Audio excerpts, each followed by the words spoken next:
కళ్యాణదుర్గం అభివృద్ధికి సమన్వయంతో పనిచేసి మీ కుటుంబ సభ్యుల్లో ఒకరిగా ఉంటామని కళ్యాణదుర్గం వైసీపీ నేత మాదినేని ఉమామహేశ్వర నాయుడు తెలియజేశారు.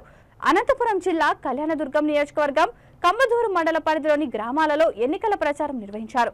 మే 13వ తేదీ జరిగే పోలింగ్ ను ఫ్యాన్ గుర్తుకు ఓటు వేసి కళ్యాణదుర్గం వైసీపీ అభ్యర్థి తలారి రంగయ్యని అఖండ మెజారిటీతో గెలిపించాలని ఈ కార్యక్రమంలో వైసీపీ నాయకులు, ప్రజాప్రతినిధులు, గ్రామాల ప్రజలు పెద్ద ఎత్తున పాల్గొన్నారు.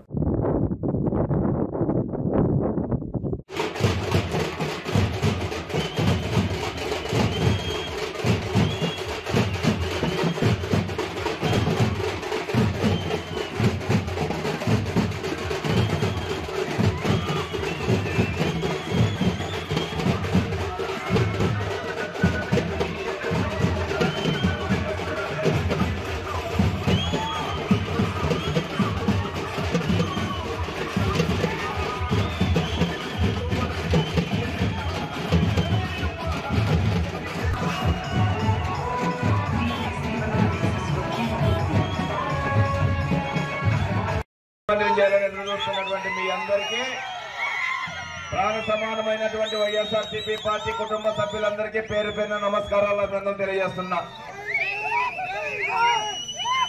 ఇప్పుడే మనకు మంజులమ్మ చెప్పింది రంగయ్యన్న గురించి. వాస్తవం. ఎందుకంటే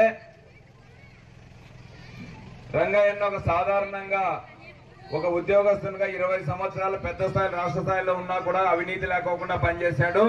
ఎంపీగా కూడా అవినీతి లేకోకుండా పనిచేశాడు. తర్వాత కళ్యాణదుర్గం నియోజకవర్గాన్ని అభివృద్ధి చేయాలనే ఉద్దేశంతో జగనన్న మన కోసం పంపించాడు.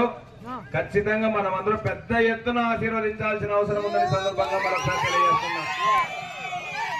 నేను కూడా ఆ పార్టీ నుంచి జగనన్న పిలుపుతో ఈ పార్టీలోకి వచ్చి రంగయ్యతో కలిసి కళ్యాణదుర్గాన్ని అభివృద్ధికి పాలు పంచుకోవాలని వచ్చామని సందర్భంగా తెలియజేస్తున్నా.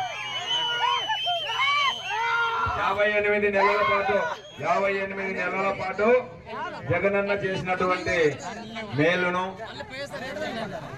మనం ప్రతి ఇంటికి వెళ్ళి చెప్పాల్సిన అవసరం ఉందని సందర్భంగా తెలియజేస్తున్నాం. అందుకు సమయం 10 రోజులు ఉంది. 10 రోజుల పాటు ప్రతి గడపకి వెళ్ళాలి, ప్రతి తలుపు తట్టాలి, ప్రతి ఒక్కరిని కలవాలి. జగనన్న మనకు లక్షల రూపాయలు డబ్బులు పంపించారు. ఒకరోజు ఓటేసింటే ఖచ్చితంగా మరొక్కసారి మనము ఓటేస్తే 60 నెలల పాటు మన కుటుంబానికి బాధ్యతగా చూసుకుంటాడు అనేది మనం చెప్పాల్సిన అవసరం ఉందని సందర్భంగా తెలియజేస్తున్నా. మనమంతా వ్యవసాయదారులము. ఒక 20,000 30,000 డబ్బులు కావాలంటే ఎంతమంది దగ్గర తిరగల్లా, ఎన్ని ఇబ్బందులు ఉంటాయో మనమంతా జీవిత కాలంలో అనుభవించింటాం. కానీ ఈరోజు ఒక్కరోజు ఓటేసినందుకు జగనన్న మన ఇంటికి లక్షల రూపాయలు పంపించాడు. అది మనం గుర్తు పెట్టుకొని మనంతా రైతు కూలీలకు సంబంధించిన ఉన్నటువంటి వాళ్ళు 80% కళ్యాణదుర్గంలో ఉన్నాం కాబట్టి మనకు కృతజ్ఞత ఎక్కువ. ఖచ్చితంగా మరొక్కసారి ఓటేసి 10 రోజుల పాటు కష్టపడితే 60 నెలల పాటు జగనన్న మన కోసం పనిచేస్తాడు అని చెప్పి సందర్భంగా మరొకసారి సవినయంగా తెలియజేస్తున్నాం.